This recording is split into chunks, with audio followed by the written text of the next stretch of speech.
Well, I said I was going to do this on a weekly basis, but clearly ain't nobody got time for that. Big news broke yesterday. Native Instruments has begun insolvency proceedings in German court.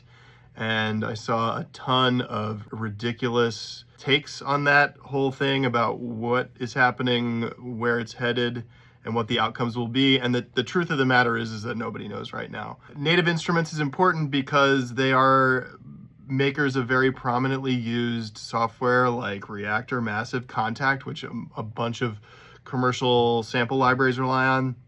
Also the parent company of Isotope, makers of RX and Ozone. So you can understand why people are worried.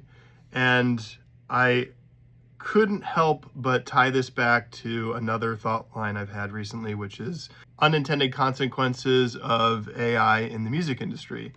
So everyone is all freaking out about generative music right now, which is a valid concern, but there's a ton of AI integrations happening in audio production that I think the inevitable outcome of which people may have thought through but don't really understand the implications. AI's prospect to us is that through some obscured black box process, we put in something that is imperfect. On the other side, we get something that's been perfected.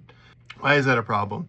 Well, for one, if you don't know what the software is doing, you can't better your understanding of how to use these tools and work with a lighter touch. The unintended consequence of manipulating any digital data is that there's going to be artifacts and degradation. With AI, you have no control over what that degradation looks or sounds like. The benefit of understanding how to use these tools more specifically and more intentionally is that you can minimize those impacts on what you're working on. If you spin that out even further, if no one needs to know how to process video or audio and they can just put it into an AI algorithm and get perfection out, on the other end, why is there a need for any of our beloved audio software? Why do I need a high quality microphone?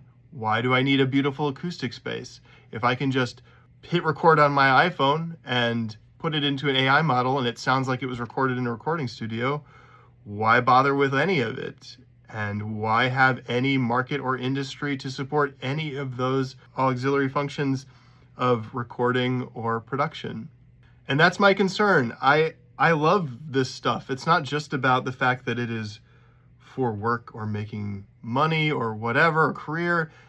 I enjoy it. It's something that I love to do. So are we willing to lose all of our beloved audio software, all of our skills, all of our intention to make use of these artificial intelligence tools? Is that worth the trade-off?